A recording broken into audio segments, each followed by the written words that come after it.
बिस्मिल्लाहिर्रहमानिर्रहीम। अस्सलाम वालेकुम। आप देख रहे हैं अलिफ न्यूज़ और मैं हूं आपके साथ माजिद अली। शामिल करते हैं आज की हेडलाइंस। रूस ने इमरान खान के दौर में पाकिस्तान और रूस के दरमियान सस्ती गैस और तेल की खरीदारी के लिए बातचीत होने की तस्दीक कर दी। इसराइली वज़ीर आज़म गैर अलानिया दौरे पर मुत्तहिदा अरब अमारात पहुंच गए। जोहरी प्लांट से 27 कैमरे हटाना ईरान के लिए संगीन नताइज का बायस होगा। जोहरी निगरान अदारे ने ईरान को खबरदार कर दिया। यूरोप 2035 से पेट्रोल और डीजल इंजन की गाड़ियों की फरोख्त पर पाबंदी आयद। सऊदी अरब की अफगानिस्तान के लिए करोड़ों डॉलर की इमदाद। अमेरिकी जनरल के बयान पर चीन का सख्त रद्द-ए-अमल सामने आ गया। जनूबी कोरिया और पाकिस्तान के दरमियान $1 अरब कर्ज के मुआहदे पर दस्तखत। पाकिस्तान और दुनिया भर की खबरों से बाखबर रहने के लिए अलिफ न्यूज़ को सब्सक्राइब कर लें और बेल आइकन को क्लिक करना ना भूलिएगा। नाजरीन, अपनी आरा का इजहार कमेंट सेक्शन में लाजमी कीजिएगा। हेडलाइंस आपने जानी, अब बढ़ते हैं खबरों की तफसीलात की तरफ। रूसी कौंसल जनरल ने इमरान खान के दौर में पाकिस्तान और रूस के दरमियान सस्ती गैस और तेल की खरीदारी के लिए बातचीत होने की तस्दीक कर दी। पाकिस्तानी हुकूमत के राब्ता करने पर सस्ता तेल फराहम करने की यकीन दहानी भी करवा दी। न्यूज़ रिपोर्ट के मुताबिक पाकिस्तान में तैनात रूसी कौंसल जनरल की जानिब से साबिक वज़ीर आज़म इमरान खान के दौर में पाकिस्तान को सस्ती गैस और तेल की फराहमी के हवाले से बातचीत होने की तस्दीक करते हुए बताया गया है कि साबिक वज़ीर आज़म के रूसी दौरे के दौरान तेल की तजारत पर बातचीत हुई थी। रूस पर लगने वाली पाबंदियां पाकिस्तान के साथ तजारती ताल्लुकात को भी मुतासर कर सकती हैं। उन्होंने कहा है कि नई पाकिस्तानी हुकूमत समझदार है। हम उम्मीद करते हैं तजारती मामलात और तेल की खरीदारी के मामले को बेहतर अंदाज में डील करें। रूसी कौंसल जनरल ने पेशकश की है कि अगर पाकिस्तानी हुकूमत राब्ता करे तो रूस पाकिस्तान को सस्ता तेल फराहम करने के लिए तैयार है। रूस पाकिस्तान समेत दीगर दोस्त ममालिक को सस्ते तेल की फराहमी में दिलचस्पी रखते हैं, जबकि दूसरी जानिब वज़ीर ख़जाना मुफ्ता इस्माइल ने पेट्रोलियम मसनूआत की कीमतों में कमी का अंदिया दे दिया। उन्होंने कहा है कि आलमी मंडी में खाम तेल की कीमत में इजाफे की वजह से तेल महंगा करना पड़ा। हालात बेहतर होने पर पेट्रोल सस्ता करेंगे। मुल्क को दिवालिया होने से बचा लिया, थोड़ा सब्र करें। शहबाज शरीफ दौर में सब अच्छा होने वाला है।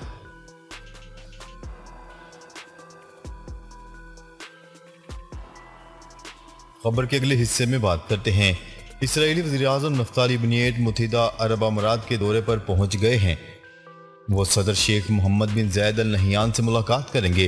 गैर मुल्की खबरसार एजेंसी की रिपोर्ट के मुताबिक 2020 में दोनों ममालिक के दरमियान सफारती ताल्लुकात के आगाज के बाद इसराइली वज़ीर आज़म दूसरी मरतबा अरब रियासत का दौरा कर रहे हैं। अबू ज़हबी एयरपोर्ट पर इसराइली वज़ीर आज़म नफ्ताली बेनेट का इस्तकबाल मुत्तहिदा अरब अमारात के वज़ीर ख़ारजा अब्दुल्ला बिन ज़ैद ने किया।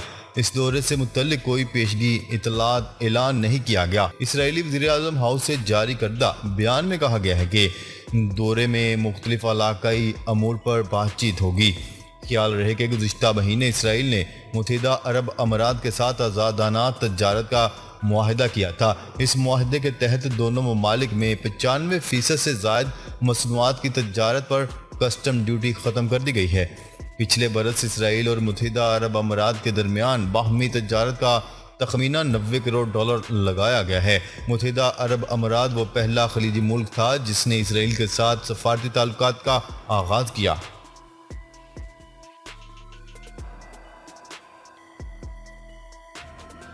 खबर के अगले हिस्से में बात करते हैं। अक़वाम मुत्तहिदा के जोहरी निगरान अदारे ने खबरदार करते हुए कहा है कि ईरान ने अपने जोहरी प्लांट से 27 कैमरे हटाना शुरू कर दिए हैं और तेहरान के ये इक़दाम 2015 के ईरानी जोहरी मुआहदे की बहाली के इम्कानात के लिए एक मोहलक धचका साबित हो सकता है। बरतानवी अखबार की रिपोर्ट के मुताबिक इंटरनेशनल एटॉमिक एनर्जी एजेंसी के डायरेक्टर जनरल राफेल ग्रोसी ने वियना में हंगामी प्रेस कॉन्फ्रेंस में कहा है कि ये इक़दाम तेहरान की कोशिशों के लिए एक संगीन چیلنج ہے۔ انہوں نے خبردار کرتے ہوئے کہا ہے کہ 3 سے 4 ہفتوں میں وہ ایران کے پروگرام کے بارے میں مزید معلومات فراہم کرنے میں ناکام رہیں گے۔ رافیل گروسی کا کہنا تھا کہ عالمی طاقتوں کے ساتھ ایران کے جوہری معاہدے پر مذاکرات کے لیے مہلک دھچکا ہوگا۔ انٹرنیشنل اٹامک انرجی کے سربراہ کے تبصرے کے بعد تہران کی جانب سے فوری طور پر کوئی موقف اختیار نہیں کیا گیا۔ رافیل گروسی کا کہنا ہے کہ اس سے ایران کے جوہری پلانٹس میں محض 40 کیمرے باقی رہ جائیں گے۔ ان کا کہنا تھا کہ جن سائٹ سے کیمرے ہٹائے گئے ہیں ان میں زیر زمین جوہری افزودگی کی سہولت موجود ہے۔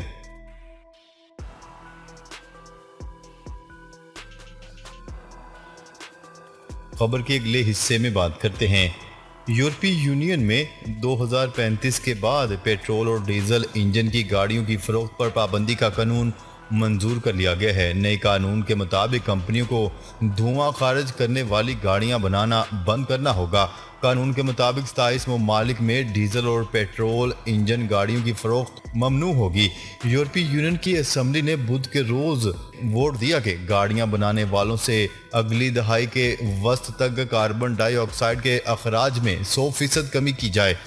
مینڈیٹ پیٹرول یا ڈیزل سے چلنے والی نئی کاروں کی 27 ملکی بلاک میں فروخت پر پابندی کے برابر ہوگا۔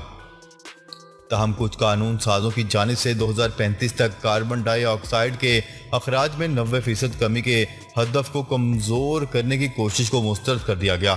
یورپی یونین کے قانون سازوں نے 2021 کے مقابلے میں 2030 میں گاڑیوں سے CO2 میں 55% کمی کی توثیق بھی دی ہے۔ ماہرین ماحولیات کی جانب سے پارلیمنٹ کے فیصلوں کو سراہا گیا ہے۔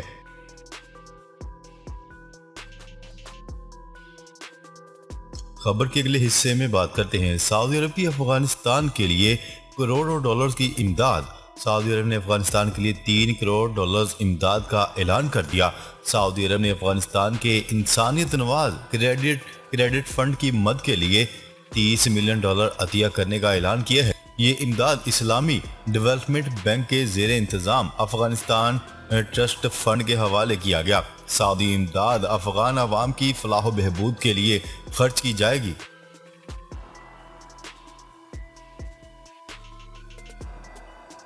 خبر کے اگلے حصے میں بات کرتے ہیں امریکی جنرل کے بیان پر چین کا سخت رد عمل۔ چین نے بھارت کے ساتھ سرحدی تنازع سے متعلق امریکی جنرل کے بیان پر سخت رد عمل دے دیا۔ چینی وزارت خارجہ کے ترجمان نے کہا ہے کہ بیجنگ اور نئی دہلی سرحد سے متعلق اختلافات کو بات چیت اور باہمی مشاورت سے حل کرنے کے خواہش مند ہیں اور اس کی اہلیت رکھتے ہیں۔ خیال رہے کہ بدھ کو نئی دہلی میں امریکی جنرل کا کہنا تھا کہ چین کی طرف سے بھارت کے ساتھ ملحقہ سرحد پر عسکری تبادلات کرنا نہایت گھنانہ عمل ہے جس سے تنازع کو مزید ہوا ملے گی۔ امریکی جنرل مشرقی لداخ میں چین اور بھارت کے درمیان موجود تناؤ سے متعلق بات کر رہے تھے۔ ترجمان چینی وزارت خارجہ نے کہا ہے کہ چین اور بھارت کے درمیان سرحدی تنازع کو دونوں ممالک باہمی مشاورت سے طے کرنے کی صلاحیت رکھتے ہیں۔ چینی ترجمان نے امریکی جنرل کے الفاظ استعمال کرتے ہوئے کہا ہے کہ کچھ امریکی عہدیداران تنازع کو ہوا دے رہے ہیں، یہ گھناؤنا عمل ہے۔ انہوں نے مزید کہا ہے کہ ہم توقع کرتے ہیں کہ امریکی عہدیدار خطے میں امن اور استحکام کے لیے کام کریں گے۔ ان کا کہنا تھا کہ اب صورتحال بہتر ہو رہی ہے اور اگلے محاذوں پر موجود دونوں ممالک کی افواہ تناؤ کو کم کرنے کی کوششیں کر رہے ہیں۔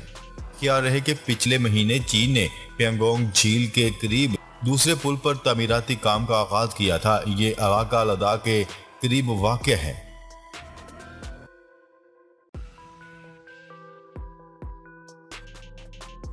خبر کے اگلے اور آخری حصے میں بات کرتے ہیں۔ پاکستان اور کوریا کے درمیان $1 ارب کے فریم ورک ارینجمنٹ کا معاہدہ طے پا گیا۔ جمہوریہ کوریا انفارمیشن ٹیکنالوجی سمیت صحت، مواصلات، زراعت اور توانائی کے مختلف ترقیاتی منصوبوں کی تکمیل کے لیے $1 ارب تک کی طویل مدتی انتہائی رعایتی فائنانسنگ فراہم کرے گا۔ اسلام آباد میں ہونے والی تقریب میں پاکستان کی طرف سے سیکرٹری اقتصادی امور میاں اسد حیات الدین نے جبکہ جمہوریہ کوریا کی طرف سے کوریا کے سفیر نے معاہدوں پر دستخط کیے۔ ناظرین اب تک کے لیے اتنا ہی۔ مزید خبریں لے کر بہت جلد آپ کی خدمت میں حاضر ہوں گے۔ تب تک کے لیے اپنا خیال رکھیے گا۔ اللہ نگہبان۔